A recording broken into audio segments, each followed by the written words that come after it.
Living indubiously.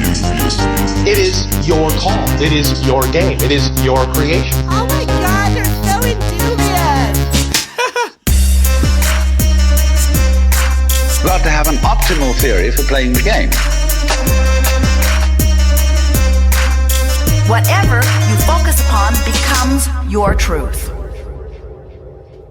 Damn, I got the cue at the end. I told you, man. I told you that was going to realign your cellular microbiology. Oh my God, dude, I'm peaking right now. Woo! This is the Living Indubiously podcast, and it's me, Evton B, and today I got a special guest. I guess you can't special guess who it is. Boom. Nathan Aurora from Iya Terra. The one and only son. Dude, it's an honor and a pleasure to have you here, sir. Dude, it's good to see you, man. It's been a long time. It has been a long time. Your streaming backdrop has me feeling a little bit of streaming backdrop envy. Ooh, it's very cool. What am I looking at? Is that okay? So first of all, I'm a streamer now, dude. It's 2021. I know all about it. I used to be a touring musician. Now I'm a streamer. What's up, world? No, we have no choice, really, but here we are. I know your setup actually looks sick as fuck too. And shout out to the Aston Origin microphone that you're rocking there. I love that. Respect. thing. Do you use one of these? We did our previous 2 albums 100% Dude, on those. They're so good. And I feel bad saying this, but you could see it behind me. It's now been, I don't want to say downgraded, but it's been, its intention has been realigned to being a hi-hat microphone. Well, yeah, I mean, it's like, it's an upgrade in a sense. It's done its work, and now it's on the board of your microphone ancestors doing. Dude, hi-hat sounds fucking great now, I'll tell you that much. Yeah. Yeah, it's crazy. The Aston Origin mic, I found it because I was doing research online about different microphones because everyone's into like the $10,000, $20,000 microphones. Neumann. You have to get a Neumann. And I saw a comparison video, and I was like, dude, that sounds really good. And I don't even want to say how much they're because it's so cheap. It'll blow your mind. But anyone out there who wants to get really good Vokes, go check out Aston Origin. A buddy of ours told us about them and said that he was at NAMM or whatever. I'm flipping this thing on its face, so I don't even. I know. It's same here, dude. Saw it at NAMM, and that it was like going head to head with some of these Neumanns and like these, like you said, these $2,000, $3,000 microphones. Yeah. Have you ever been to NAMM? We did all. So if there's any Iya Terra fans that are going to be listening to this in the future, we did all of Sacred Sound and all of Coming to Light on the Aston Origin. Yeah, we did all of. I can't remember my album names now. This is awkward. we did our last 3 albums on it, even the album that's now coming out. Wow. So you are recording the new album. You're recording with Ian Young.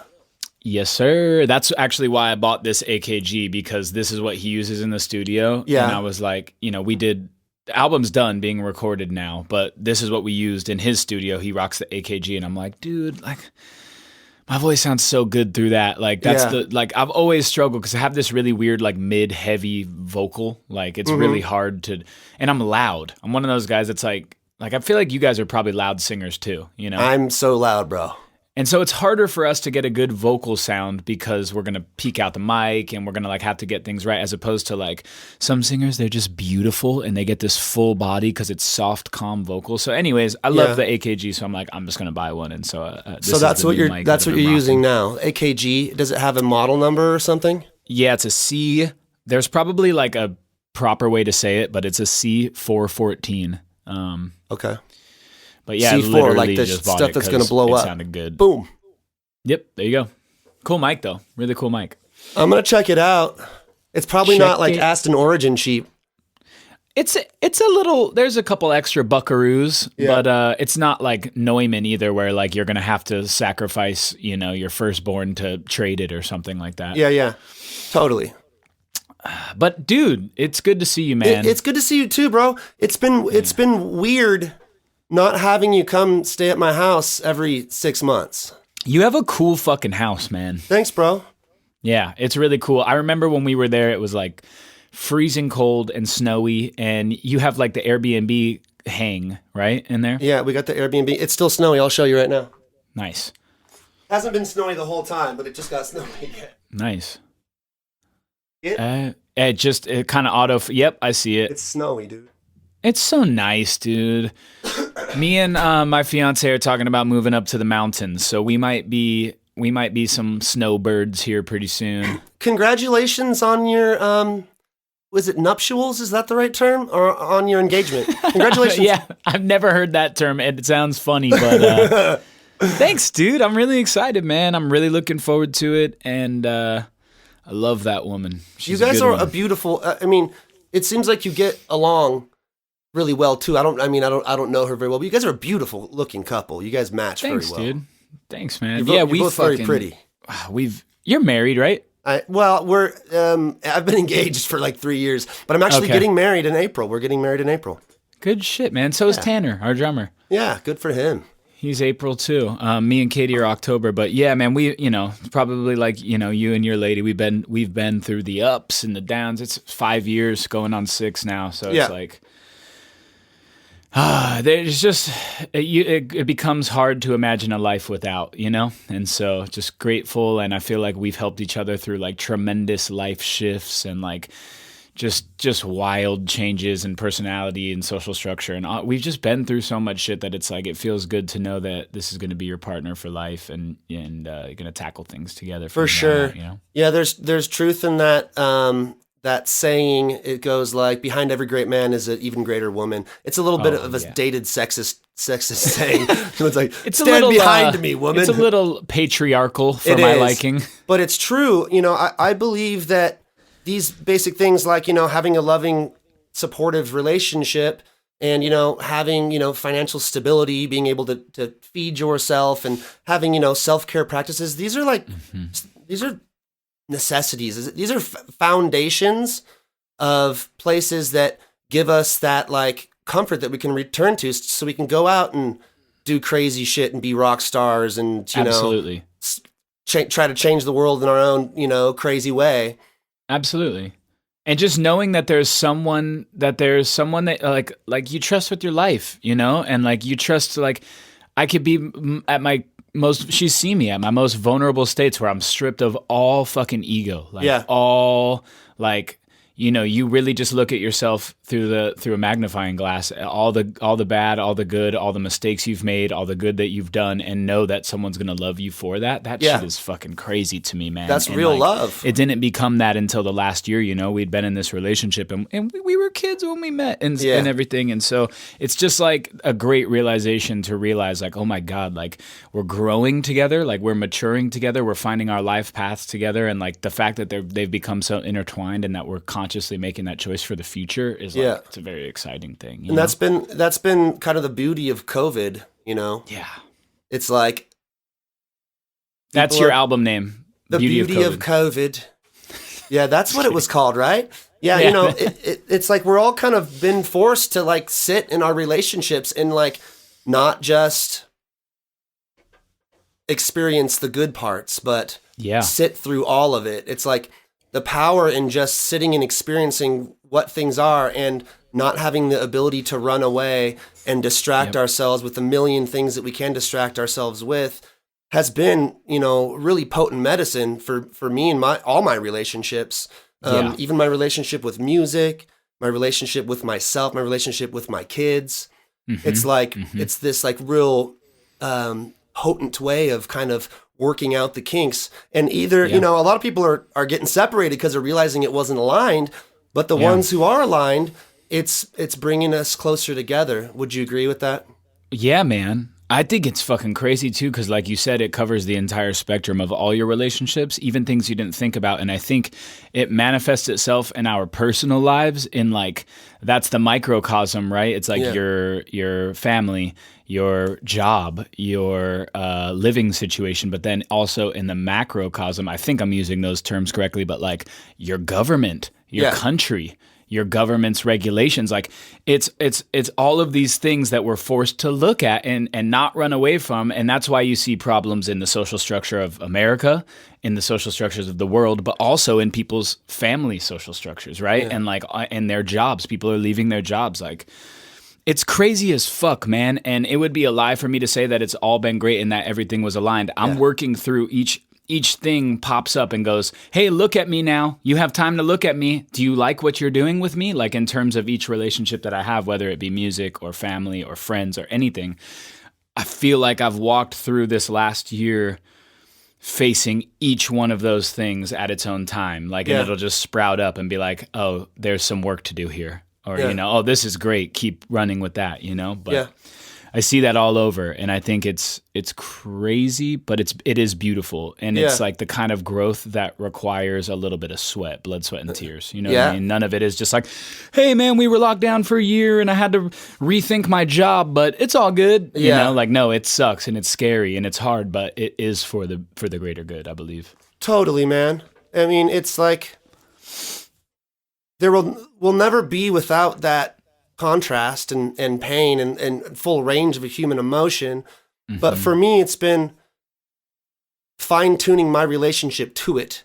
Yeah. Because it's like when something, quote unquote, bad happens. I talk about this all the time in the podcast. People are hearing about this for the millionth time, but it's just pertinent to this conversation and it really resonates with me. But when something, perceivably bad or unfortunate happens, I'm not going, fuck, this is the end of the world, everything sucks. I'm going, okay, this is the next step of wherever my growth is needed. So I enter it with kind of a lightheartedness because I know it's all going to be okay. Because it always has been. I've gone through so much shit, and here I am, better than I've ever been, in my prime, feeling great, Dude, I just got goosebumps, man. Dude, I got goosebumps because, it's scary. That takes a certain level of confidence, you know what I mean? To approach things like one huge lesson for me in this last year is that not everything's life and death. I mean, things feel like, oh, I better make the right choice here or else. Yeah. Fucking, doom and gloom. Totally. But no, man, like you said, you've been through it. Here you are. Yeah. And I got goosebumps when you saying that, man, because sometimes things feel heavy, Yeah. It's just so... It just feels so right to me that Love it. People like you and me have the ability to connect to that energy and feel it, because there's so many people out there that do not have that understanding and do not have that experience and do not have the ability to integrate that knowing that do through our music, because our vibration ends up inevitably being transmitted through the power of our music. Like, that's on a quantum level, even if we're saying it or not. And I'm proud of you, bro. I'm proud of the works that you're doing and the way that you're putting yourself out there. Truth bumps, we call them. I like it, man. Well, thank you. That means a lot, man. And it's crazy because every now and then you meet people in life. I remember hearing of Indubiously literally, I think the first year that Iya Terra started, you guys were kicking around and doing some shows and touring and shit. And I don't know, that me and you have been connected in this way. And then we only did one tour together and a handful of festivals. Yeah.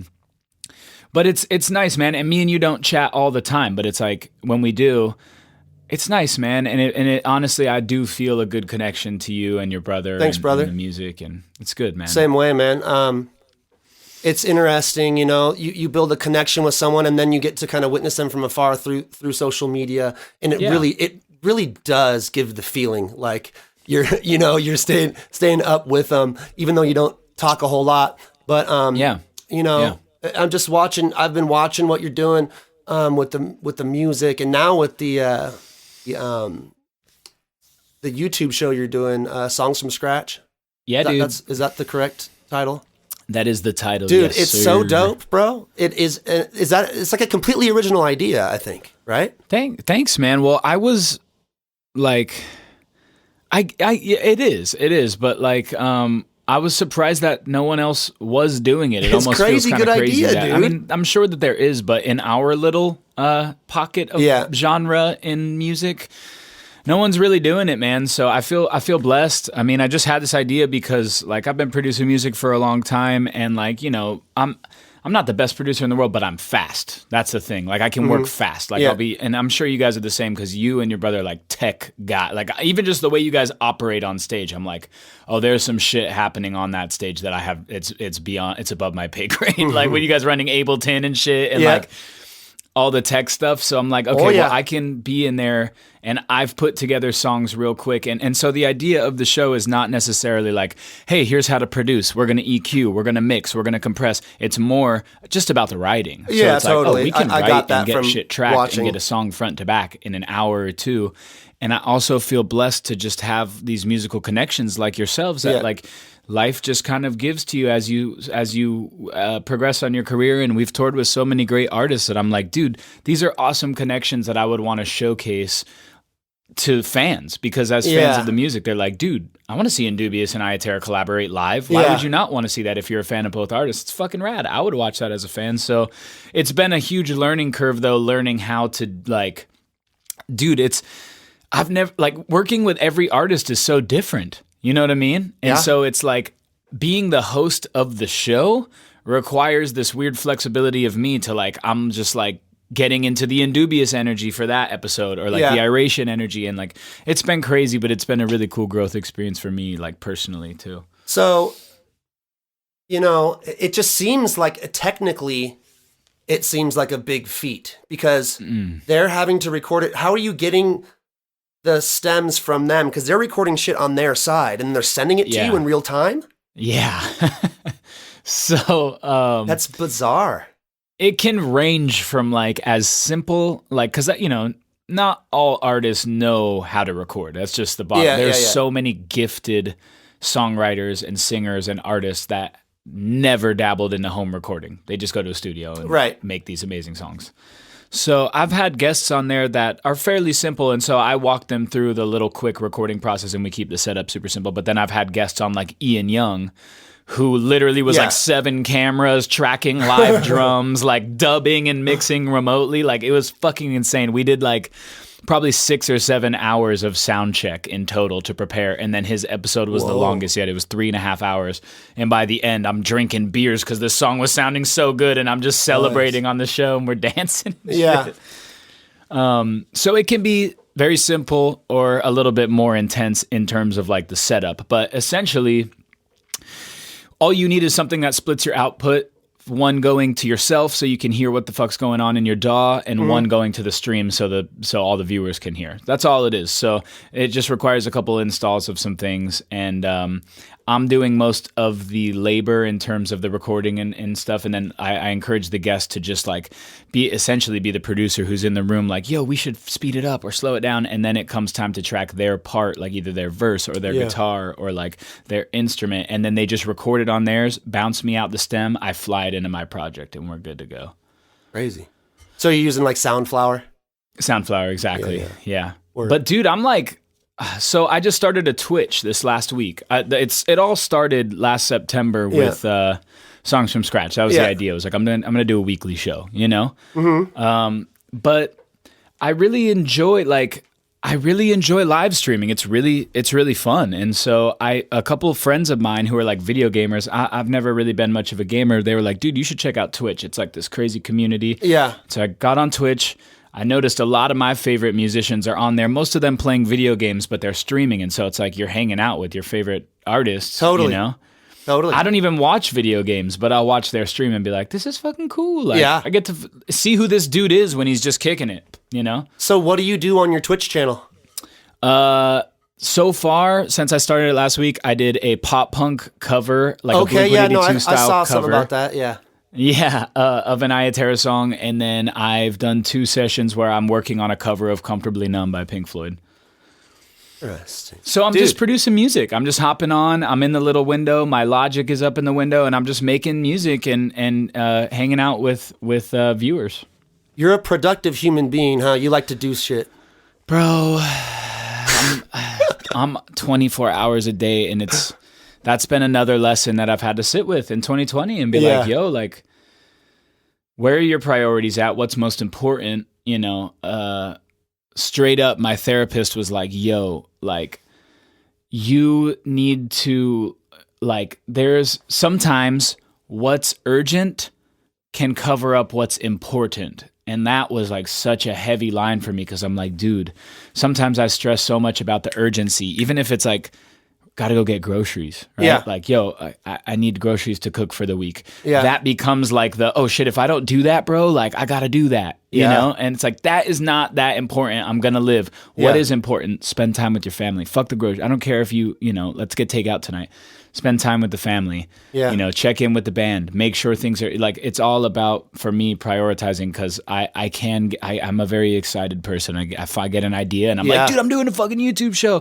Yo, like over the last year, I wrote 14 songs for a new album, 15 songs because Outer Space is on. So the new record is coming soon. And like, we did a whole album and a YouTube show, and like, it's been really busy. And being totally transparent and honest with you, in December, I kind of hit this wall, man, because I worked so hard. Like, I was so busy all year and didn't realize how much energy I was expending. And in December, it kind of all came crashing down on me, man, around the holidays. And I was just like, felt like the world was spinning out of my control. Yeah. You know? And so I had to take a few weeks to just decompress, reanalyze, you know, take the whole, like, look at the broad spectrum of, okay, what's 2021 going to be, and what's my focus, and how do I make sure that I have the most livity and energy to accomplish the things that I do prioritize and give them their proper attention, rather than doing a million things, you know? Well, it's like we were talking about earlier. That's like basic foundation of being a productive human is learning these things. I mean, you're going to have to learn it, dude, as you grow and grow and grow. I mean, you're only going to do this, and then there's going to be more important shit. So it's going to be like you having this time right now in COVID to develop that relationship with yourself is like, that's the important thing. Yeah. And see, who would have thought, man? I mean, you get this news that, hey, there's a virus, things are going to be shut down for a little while, you know, everyone. It's funny to go back and listen to the podcast and the things that happened in like March and April of last year. Have you found that at all? In what sense?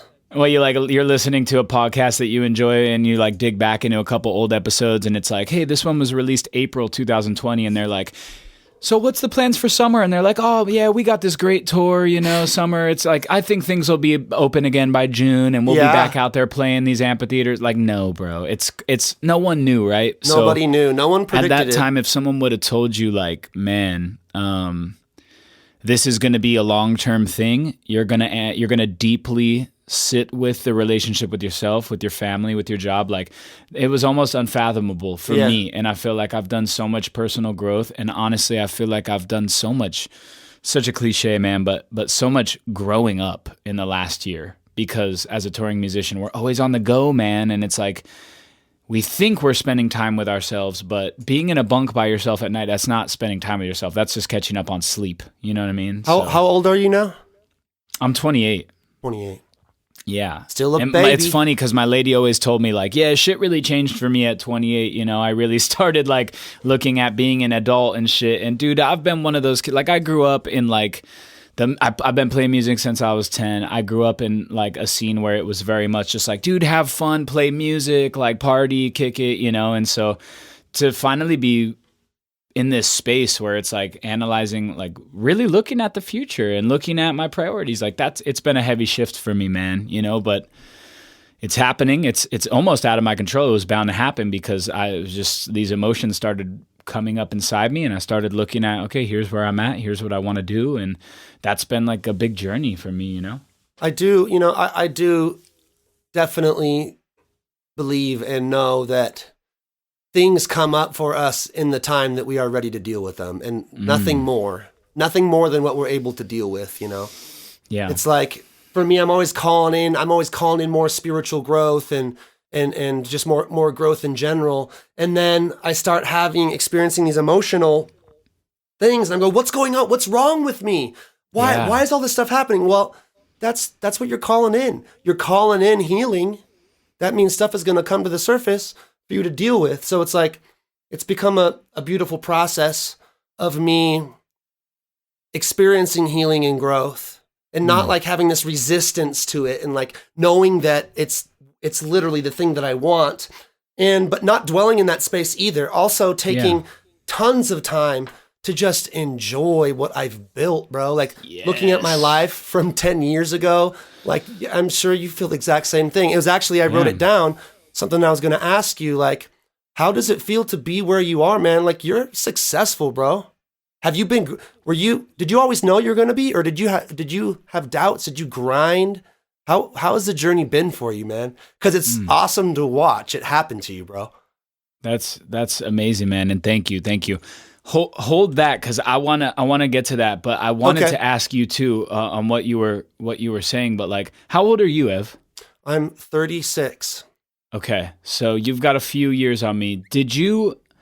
Do you feel like, I feel like this would be good for your fans to hear too, man, because sometimes on the podcast, it's always like about the guest and the guest, but no, yeah, I'm genuinely curious, man, because I feel this like truth in the words that you say and like in the advice that you're giving, you know, like I feel like there's some wisdom there that I'm really latching onto and being like, that's powerful shit.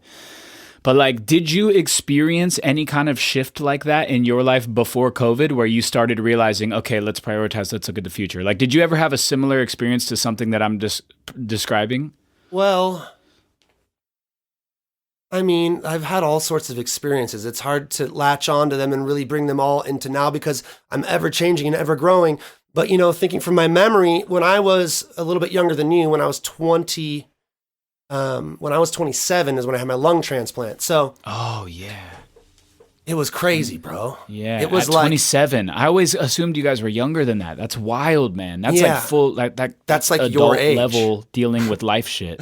And so, in going into that, we've been playing music for like 15 years. We've been doing it for a long time. And so going into that time when my health was basically failing and I was going to die unless I got an organ transplant was like us. We were like blowing up. Yeah. And that was what I wanted my whole entire life. And so it was like, we got this manager, Chris Decker, the guy who used to run Earth Dance, and he put us on that festival and got us in front of like a bigger audience. And then we got booked at Reggae on the River. We got booked at Oregon Country Fair. We got booked at Sierra Nevada, like all these places I've been like, there was like no way in my mind that I would ever get booked, you know? So it was happening. And then we had to cancel it all. Wow. So, and then, you know, festival promoters and promoters in general have a very long memory when it comes to bands that cancel shows. So it's like, regardless of the fact, I mean, bro, like, can you have a better excuse though? I know, it's like, dude, I was literally dying. But it's funny how some people they don't care. But so that really, I mean, it fucking set us back, bro. And But you know, in a sense, it didn't set me back, because what it really did was launched me forward in an energetic sense, because I was able to connect with what was truly valuable in my life and understand that just having the ability to breathe and experience my family and loved ones and be a human at all, that's just like base level. You got to be fucking great. You have to be grateful for that. 100%. So it was 100%. like, it was really this powerful opportunity for me and all of my loved ones and family and fans and followers to have this like instilled faith in the universe and in God, on our higher selves and in the spiritual aspect of ourselves that is beyond the material sense. So this is becoming a meandering answer to your question. No, I love it. You know, that was transformative for me, but it didn't stick. It was like, I became healed. I was literally like, after my lung, I had open, you know, they put lungs inside of me. And like 30 days after my surgery, I was out like jogging. Wow, you know? Dude. And a few months after that, body. It's crazy, dude. And then a few months after that, I played my first show, which was at Earth Dance. The last year of Earth Dance is when they moved it to Vallejo. You were probably too young to be going to festivals back then. I don't even know what Earth Dance is, but shout out to Earth Dance. Earth Dance was the dope shit. Yeah. Dude, that's fucking crazy, man. So being a human, did you find that even going through something as crazy as almost dying, a near-death experience, and receiving an organ to put in your body, what you were saying was it was hard to hold on to. So even like a year down the line, you're like, man, I'm still bummed we had to cancel Sierra Nevada. Like, even though you had this profound, like, I almost died. Yeah, kind of. That's kind of what I'm saying. I mean, there's crazy, bro. There's definitely a dichotomy to that, because there was this real big part of me that had this intense gratitude that I could hold on to and kind of access anytime I wanted. But then there was this other part of me was like, we were about to blow up, and then it all fizzled out. And now I'm healthy, and now I really got to fucking push. Yeah. And so it was the workaholic energy, the same thing that you are kind of describing, that became really, really intense with me. And it became hard for my brother to deal with because I was like, we got to fucking do or die, bro. You know what I mean? Yeah, man. Yeah. I was listening to... Fuck, I can't even remember. Oh, yeah, it was, I'm a big fan of the Joe Rogan podcast, and he has this guy named Phil Demers on there who's like a Canadian guy who's been at war with what is like the Canadian SeaWorld because he had a walrus named Smooshy imprint on him and think that he was this walrus's mother. And it's pretty much living in a bathtub. It's awful animal cruelty on like a whole nother level. And he's been in this 10-year-long war with SeaWorld, and he developed this weird workaholic energy. Got to do the, like he's been in court cases for 10 years with fucking whatever the fuck they call it. I think it's like Arctic land or something like that. But anyways, he made up a term for himself, like you were saying with your brothers. He literally his name's Phil, and he calls it Phil fatigue. And he's like, I give people Phil fatigue. Yeah. And I was like, fuck, dude, I think I do that. So that's like some of the lesson. Like we can't expect everyone to be on the same page with us. We have to operate respectfully in terms of like what's going on in other people's lives, in their personal lives. Yeah. Maybe they're dealing with some shit. Maybe they are in this time where they need to take it slow, but we want to work real hard. It's crazy, man. Yeah. The whole experience is fucking nuts, man. Life is so nutty. It's nutty, dude. It's like a little movie. It's like a movie, dude. Yeah. And then for me, the thing that really started to transform that workaholic energy was I became hyper focused on my brother and his opiate addiction at the time. And it was what kind of I was focusing on as the issue was with our band. And so I kind of forced him to start going to therapy with me. And what happened was it all got turned around on me. Yeah. All the therapy became, it wasn't like that's what forcefully happened. It's just like, I started to subtly understand that I was the problem. Yep. I was the thing that was always pushing and putting this kind of discomfort and like not really going with the flow. And I became very aware of how my productivity was some of the least productive energy that I could have. Wow. And that's a pretty like abstract concept. It too. is.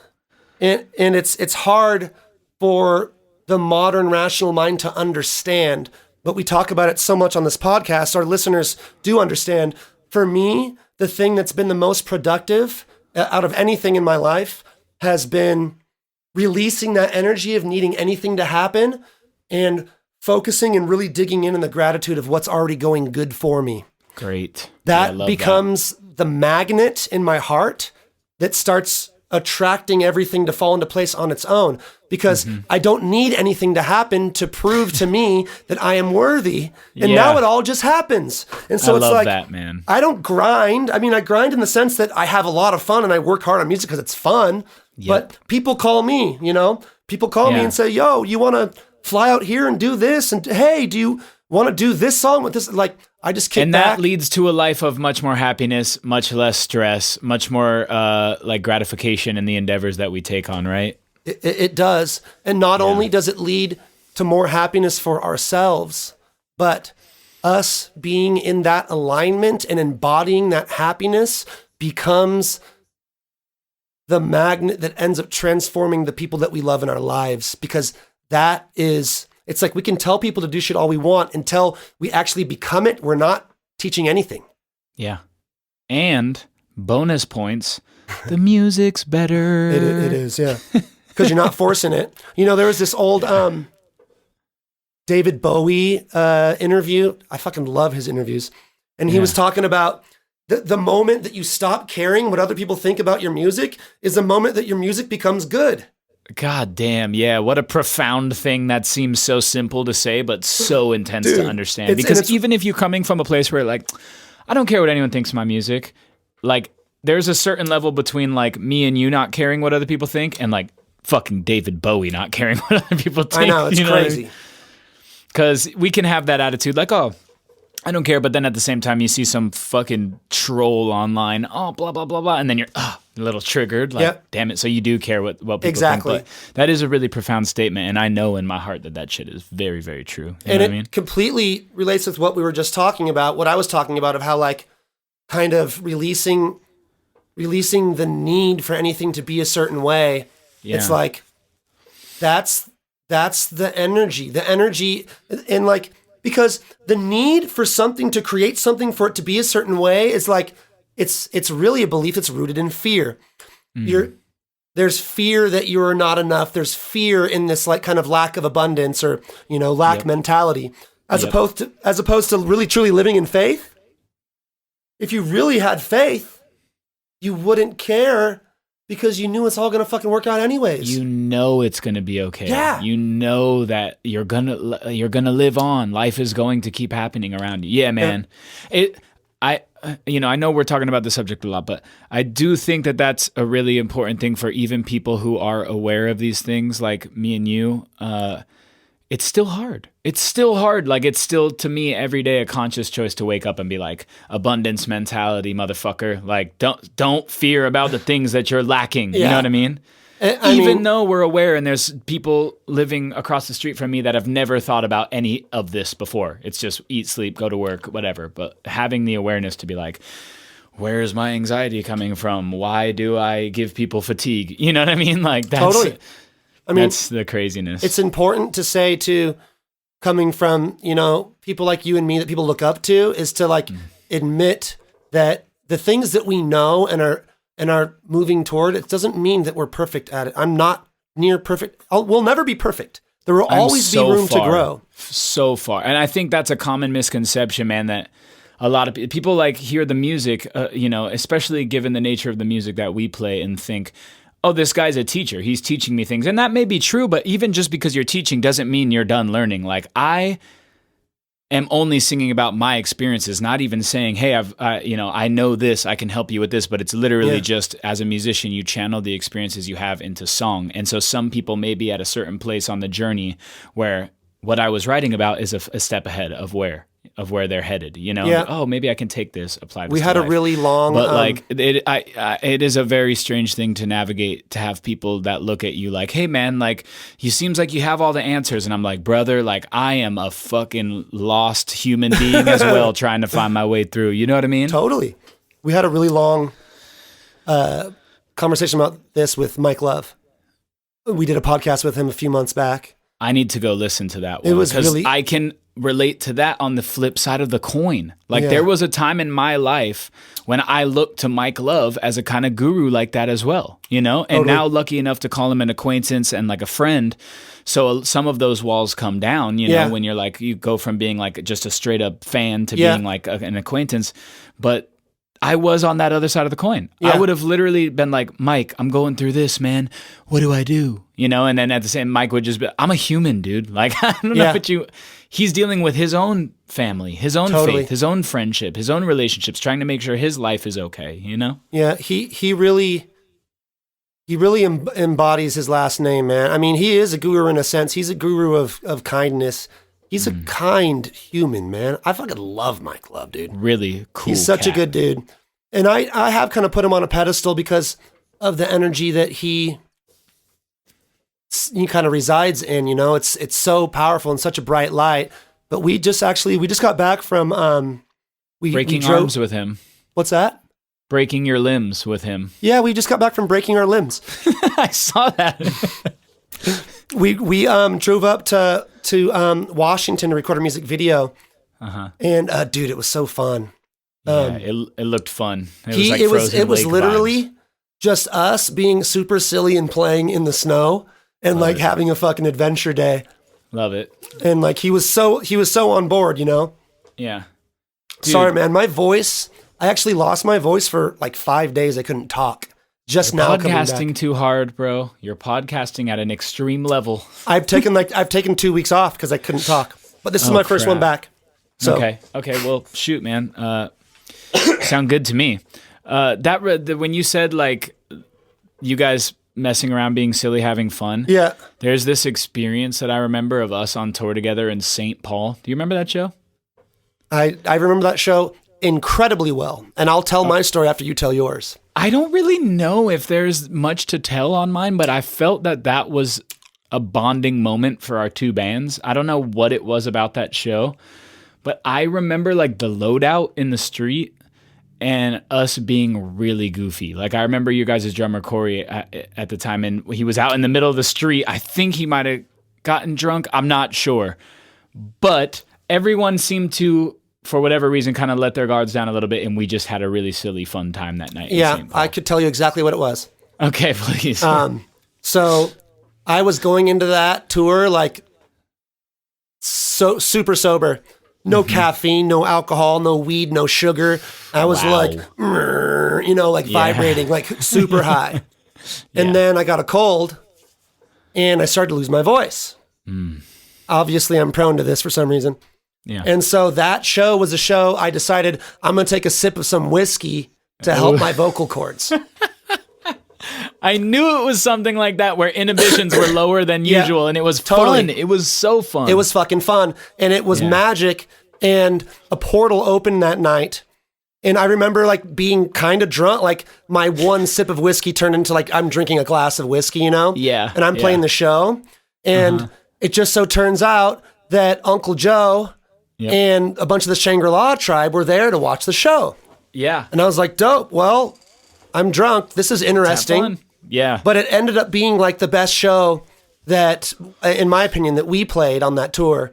Nice. And after that show, Uncle Joe came up to me because I've been hollering in his ear for years trying to get us on Shangri-La.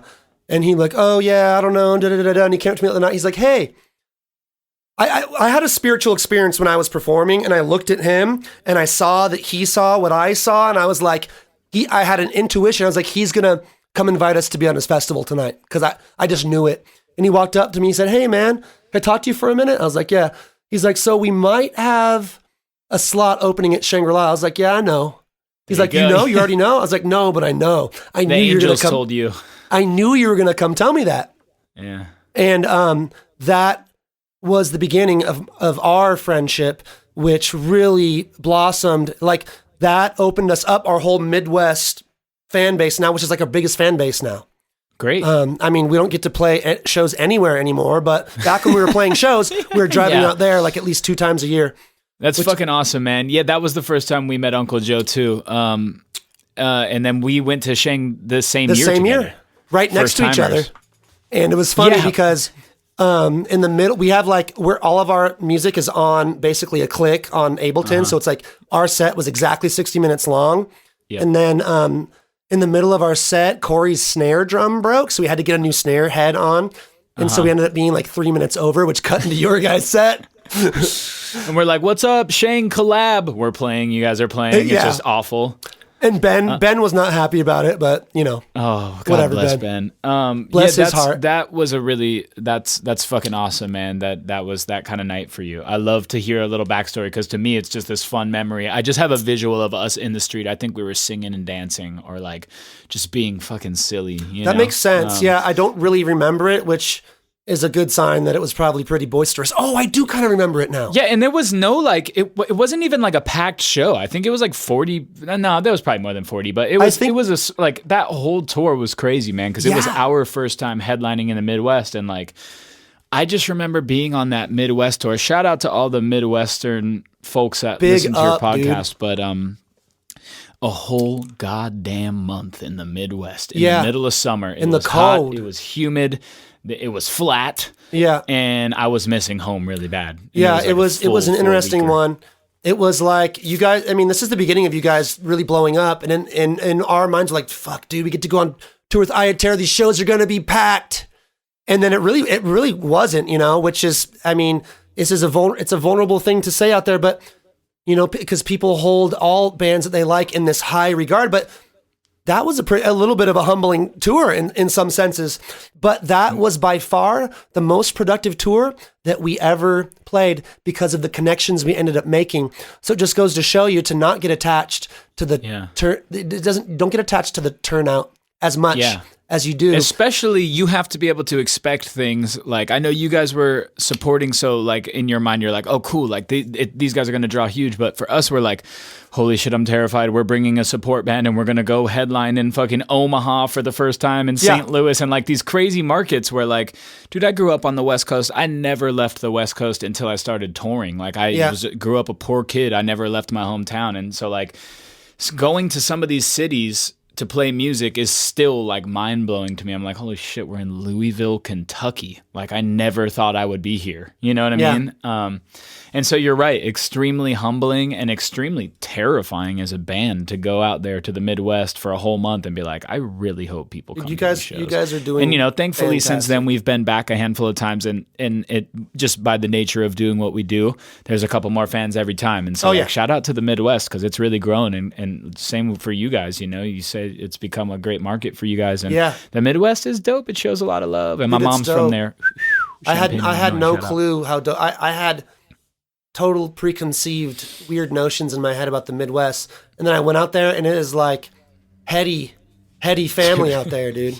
yeah man. So we never got back around to my question earlier. I was I was asking you about I was talking about gratitude and like how do you ever like, I don't know, I guess, did you expect to be where you are? Did you always know it and you're like, oh yeah, no problem? Or did you have like insecurity on the way up? And how does it feel being, I mean, you might not consider this of yourself just as this is the nature of humanity, but I think most people consider you crazy successful, bro. I mean, I do. How does that feel to be there? I'm curious what your psyche is like on that. It's crazy, man. And, I mean, thank you for saying that, and you're right. It's the nature. It's the nature of humanity, and thank God it is, or else I think we'd have a lot of really pompous assholes walking around if we all, tooted our own horns every time we achieved something. But it is really, I mean, it is crazy, man. And I think in a way, like I started playing music at 10 years old, and I always knew that I was going to do it regardless, and so I can't say that I always felt really confident that I would be successful in it, but I was confident that I was going to do it and pursue it no matter what, And so that's turned into a lot of different experiences for me, from literally being a child at 10 years old, playing my first show and starting my first couple bands, to now being 28 and like operating within this band and playing these tours and stuff. There's been a ton of insecurity on the way, and still now where you're like, okay, I've achieved this certain level of success, but is it going to last? Yeah. How do I make sure that there's longevity in this? How do I make sure that, like we say, is like build the foundation to where you're enjoying what you do so that there can be like legitimate longevity within it, Because if we stop enjoying what we do, it's likely we're not going to be doing it that much longer. Yeah. You know what I mean? All the magic gets sucked out of it that way too. Yeah. And like when you're not having fun, you just don't want to do stuff. So how do you keep it fun? I mean, then there's been so many patches throughout my music career where it stops being fun. So either you stop doing that project, or you find a way to revitalize it and make it fun. So yeah, man. I mean, there was confidence in the sense that this is my life journey, and I always like thank my lucky stars for that, man, because I think that's one of the biggest like unsaid, unspoken blessings of life is those humans that somehow find their calling as a kid. Like, you see someone who started, whether they're a baseball player and they knew in second grade, it's I'm rare. Be a fucking baseball player. Yeah, it's rare. They do it. Yeah. Or I'm going to be a musician, or I'm going to be a scientist, and then for fucking Albert Einstein, I don't know, but like I would love, I just don't think there's like, I don't even know if you can study it or anything, but I've considered myself extremely lucky to be one of those people that the first time I ever held a guitar, I was like, this is it for me. Like, this is what I'm doing. Everything from the shape of it to like the way it felt holding it, I instantly felt cool. And I just it was this red guitar that belonged to my neighbor, and I just wouldn't shut the fuck up about a guitar. I came home to my mom and I said, Mom, I want a guitar. Mom. I know this and that and this, and so she saved up for a month or two or whatever it was and bought me my first guitar. Yeah. And like grew up poor, nothing else to do. Like I never was into sports. I never was into anything. I just loved music at 10 years old, and so would just sit in my fucking room, watch King of the Hill on free non-cable TV, local broadcast, and play guitar. And it just developed, man. And like by the time I was like, I think I was still in that first year, 10 years old, putting together bands, and that's when I started figuring out, okay, so music is one thing, but how do you start a band? How do you find band members? How do you keep a band together? What's recording like? What songs? How do you write a song? Like all this shit, you know? Yeah. So yeah, thank God. I've always been very, very fortunate to have found that calling early and then just pursued it. But it is, you know, kind of in the theme that me and you were talking about earlier. It's a daily reminder. I wake up and sometimes it's like, oh shit, it's trash day. I forgot to take out the trash. That sucks. Now my recycling's full for a week. You know, and then you have to check yourself. Dude, you're living the dream that you wanted for yourself at 10 years old. Why the fuck do you care if your recycling's overflowing for the week? Like the recycling truck's coming next week too, you know? Totally. So that daily reminder is really important, you know? Do you watch the show ever watch the show Big Mouth? Big Mouth. Is that like the one that's all about like pooping and farting and sex? Yeah. It's the little kids. It's like, it's on the it's a Netflix special. I watched an episode, but I didn't get any further than that. Oh, dude. It's cool because it's like they have these different characters. They have the hormone monsters, and they have like the depression cat, and they have like the anxiety mosquito. And it just kind of goes through like all these different ways in which, you know, the insecurity of being like a teenager. But then they introduced a new character, which is the Gratitoad. Ooh. And I was like, dude, this shit is speaking to me now. And so when the Gratitoad comes along, he's just this happy little frog, and he's got a little southern accent, and he fucks everything up because when you bring the Gratitoad in, like all these other guys scram, they all scram. Anxiety, stress, those kind of things. All of it by the magic of gratitude. It's like tuning your dial. It's like it's tuning to a frequency you're receiving, and literally the frequency of what you're experiencing. In my opinion, change everything.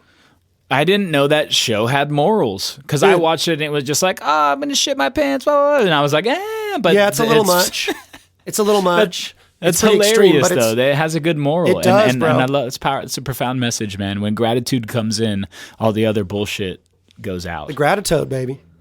But I did, on that tip, I did just watch that movie called Inside Out, which is, I think that's what it's called. And it's about kind of the same thing where there's like all these little emotions and it's like a little girl and they're like in her head. And there's like anger and fear and sadness and they're all like controlling. I thought that was a great flick and I was like, that was a great flick. It came out a couple years ago and I just watched it like last week. I haven't seen that one in a while. Have you watched the new Disney movie, Soul?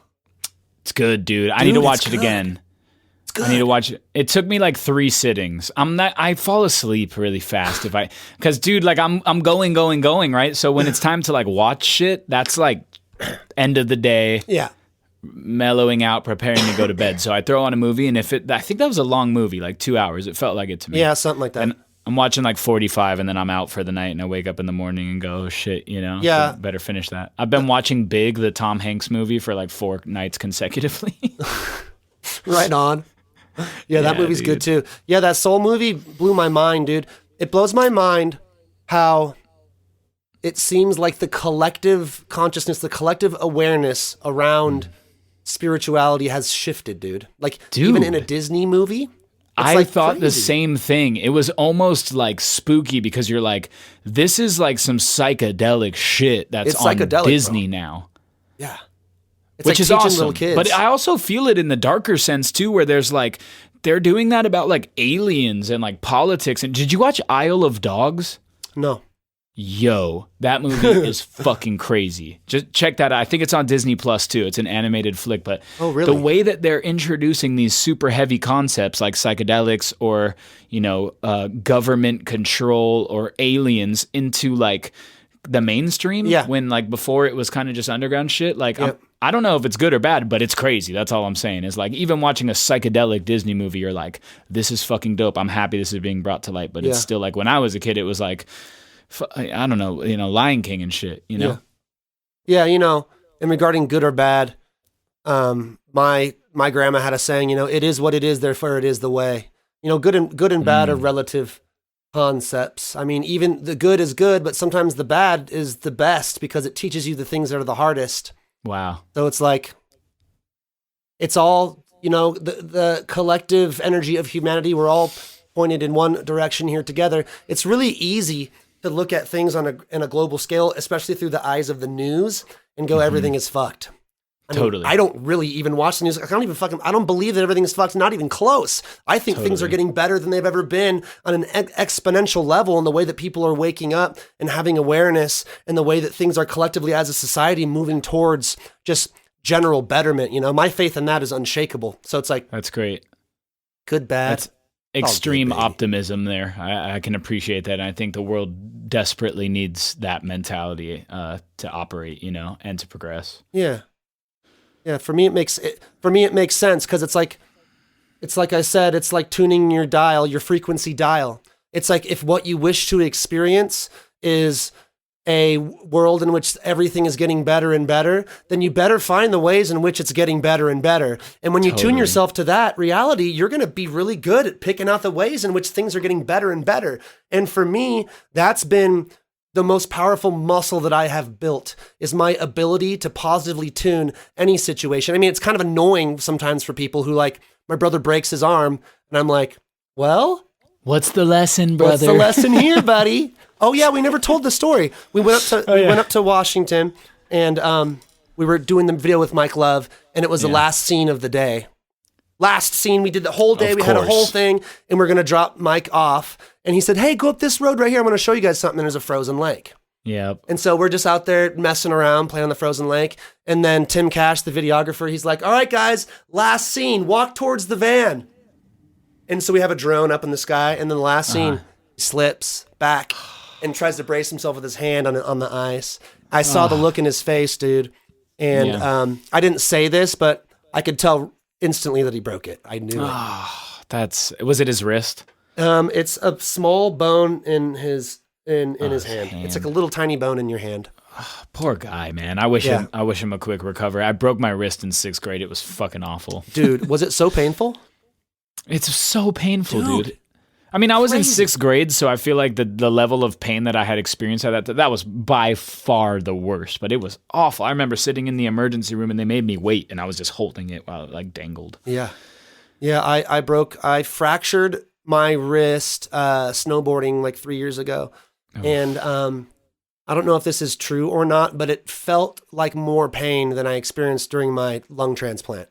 Wow. Like, it was crazy. It was relentless pain, and the pain meds did not help at all. I was like taking double what they were recommending. And so I ended up finding some THC treats that took it away all the way. And I was like, oh, dude. Let me just say, too, you guys are fucking crazy for walking on a frozen lake. I've seen way too many movies where that ends up not good. Yeah, I think Mr. Deeds, dude. Mr. Deeds, the final scene when she fucking falls in, and Mr. Deeds is I'm a big Adam Sandler fan, and he's walking by and he's like, oh yeah, nice job, lady in distress. And she's like under the frozen lake. Yeah. Traumatized. I think that, like we were talking about this earlier, the programming in movies, I think that in the 90s, there were so many, like, that was like the big thing, the fear of falling into ice. It's like really programmed in us. But dude, like sometimes here, because I live right by the Deschutes River in Bend, and like sometimes the ice is like a quarter of an inch thick, and you can walk out on that, you have like the thinnest ice ever. And this ice was like, dude, crazy. And furthermore, I've been doing Wim Hof, bro. What is Wim Hof? You don't know Wim Hof? Sounds cool. Just on a whim and a Hof. So Wim Hof is a dude from Norway or something, okay? They call him the Iceman, Wim Hof. So he does, I mean, I'm surprised you haven't heard of this.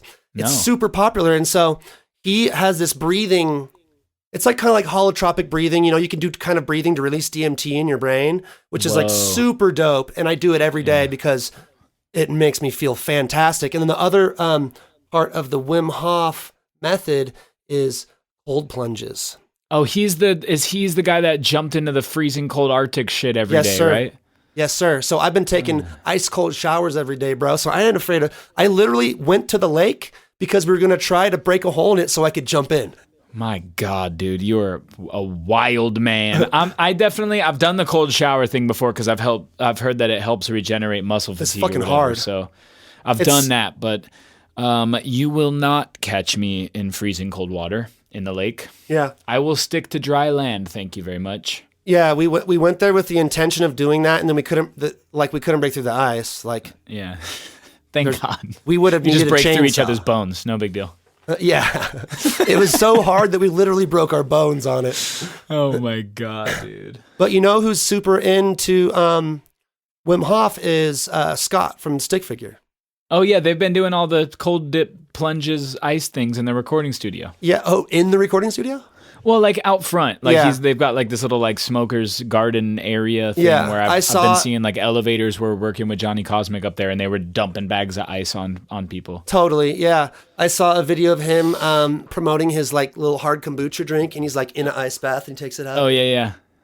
I was like, Dude, damn, he's on it. I've never done it. The deepest I get into that method is just like the cold shower, because like do this thing called 75 hard challenge, which is kind of like a physical and mental like grittiness challenge. I'm actually on it right now. Today's day 24.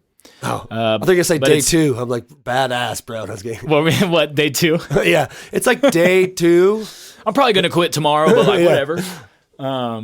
It's day 24. It's our second time doing it, me and my lady. But what is it? It's like you stick to a diet, you don't drink, you work out twice a day for 45 minutes, and you read and you drink a gallon of water a day for 75 days straight. And it's like, we did it last year.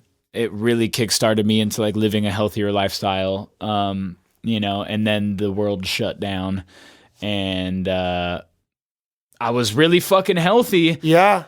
And not drinking and exercising, and I stuck true to a lot of those morals. But as the year goes on and on, you know, you start partying a little bit more, and you start sipping some beers because there's nothing else to do. I know, dude. It's and hard. so I found that when I felt the world was slipping a little bit out of control towards the end of the year, I thought it would be a really great reset to do again. And so here we are on it again, and I feel fucking great. My mind is clear. My body feels nice and healthy and full of energy and life. And so I'm loving it, man. Your energy seems really good, bro. But in the summer, there's this thing called phase 1, which is like after you do your first 75 hard, you can do this phase 1 thing, and it's a 30-day thing. And it's very similar, but there's additional things you do per day, like writing a journal. You pick these tasks. So one of my tasks was like learn a new guitar chord every day. Oh, nice. Commit it to memory. So you set your own, but one of them is take a 5-minute cold shower every day. So I did it. I didn't finish the challenge. I did 15 days of phase 1. That's hard, bro. Honestly, it was just like it was just too much. It was requiring like me to do 15 things a day in terms of like write a journal, exercise twice, drink a gallon of water, read 10 pages, take a 5-minute cold shower, learn a guitar chord, clean something in the house. Like, and it was like my whole day was like to-do list. But anyways, I was taking these 5-minute cold showers, and they were pretty great. But yeah, I'm not forcing myself to do them anymore. But hopefully next time we hang out, we can do some cold plunge. Let's do it. I'd be interested. I don't have. I'm gonna go get one of the big tubs to do it in because I don't have that. But yeah, man, you do look super healthy, man. You got a good aura going on. You seem positive and happy. And today is a special day for Iya Terra, right? It is my. What's going on today, bro? So we started this podcast at 10 a.m. and that we just announced the first single off the new record right at 10 a.m. So right when I joined up with Ev, I was like, oh shit, dude, give me a second. It's interesting, right? I'm hyped. That's why in the beginning too, I said, let me just turn my phone over and not look, because I really like it's so fun seeing the reaction. Like when you announce something, especially something so big, you know, is like our following knows that we've been hard at work on an album over the last year. Yeah. And so the main question is like, when can we hear like what the new shit is, you know? Because we haven't been shy about being like, we're working on one, you know, like we're in the studio, like shit is coming. I've shown a couple little previews. And so the big question is like, well, when is it going to start rolling out? So today's the day we just announced the first single. It's called Ease and Grace. It's dropping everywhere on February 5th. And it is just the tip of the iceberg in terms of like getting this new album out, you know. It's the first song, and it is followed by many, many more, and eventually a full record and a whole new sound for the band. Guess what our single with Mike Love is called? Oh God, what is it? Ease and Flow. Isn't that funny? That's awesome. I almost gotcha. You thought it was going to be Ease and Grace, huh? I'm so happy it's not. I know, that'd be weird. Mike Love we sent him over our track and he sent back his shit on it and our minds were blown, dude. He's ridiculous. He is ridiculous, alien level skills. Yeah, and to the point where like I'm a big guitar guy, like I love the guitar, and he is that dude is just a fucking wealth of talent. He's like a god on the guitar. How can you sing that well? How can you loop that well? How can you play guitar that well? How can you harmonize that well? It's just ridiculous. His falsetto is pristine. He was the first feature that we've ever worked with that I was like, can you like maybe pretty please do a guitar solo too? And he's like, yeah, dude, cool. So he tracked a guitar solo on the song, and I was like, just the guitar player in me was just giddy. It's he did a guitar solo on ours as well. Yeah, dude, you just want to like join for it's just Indubiously Terra. Same band now. Iya Dubious has a good flow to it. Yeah, that's not bad. Let's definitely, it's 11:11 right now. Shabam. One of the things that we get requests about very often is like, you guys got to do a song with Iya Terra. Dude. We got to do that. We should. We really should. I just had the best idea. What? Let's do a song together.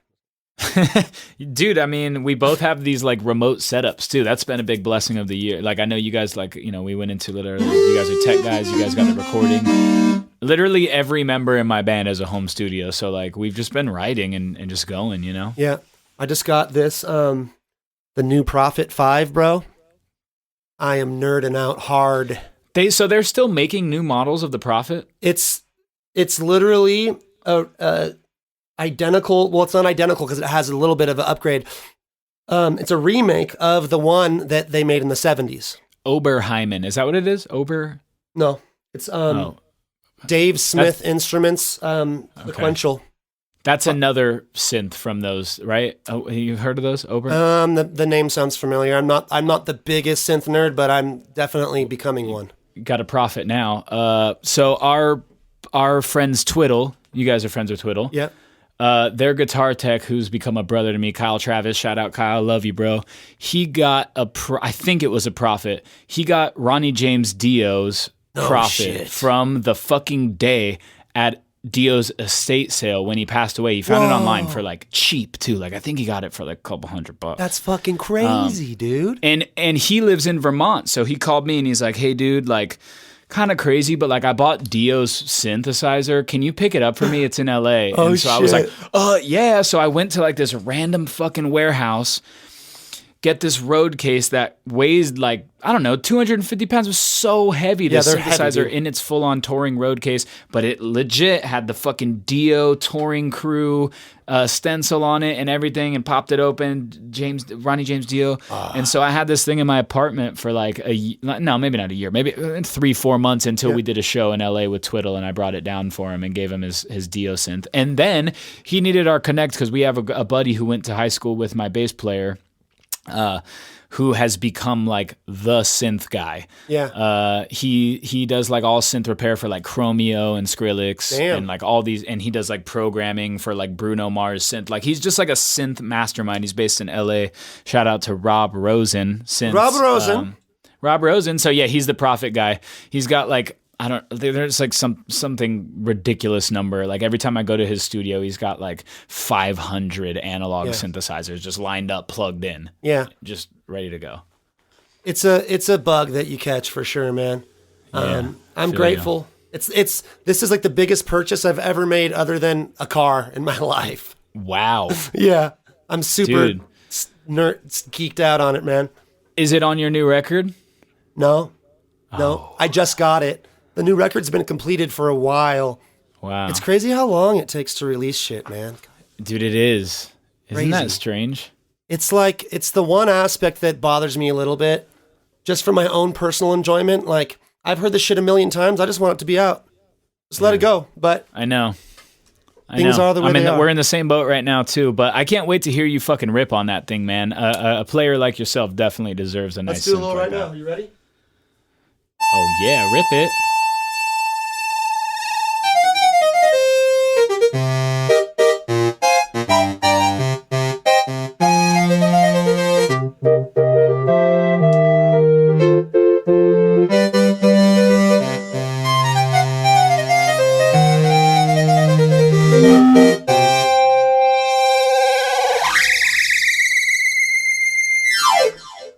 Yes.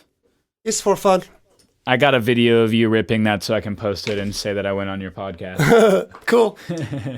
Well, brother, I'm super grateful for you taking some time to rap, not just for the podcast, but just to catch up, man. Yeah. I'm proud of you, bro. I'm in your corner. I'm your cheerleader. I love you, man. I love you too, man, and I'm so grateful to be here. Thanks for chatting with me. It was so nice to fucking catch up, dude. I don't even remember that. The last time we had a little chatty poo was probably when we stayed with you guys, man, and that was well over a year ago now. The house is always open to you, brother. I mean, hopefully Likewise. we'll be back doing stuff soon. Yeah, Not looking so likewise, good. man. You guys keep prospering. I can't wait to hear the new album. I can't wait to hear the single with Mike Love. And yeah, dude, I just hope lots of good things coming this year for the whole music world, right? Always, man. Blessed love, brother. Got to Cheers, have an my man. optimal Talk theory soon. for playing the game. Whatever you focus upon becomes your truth.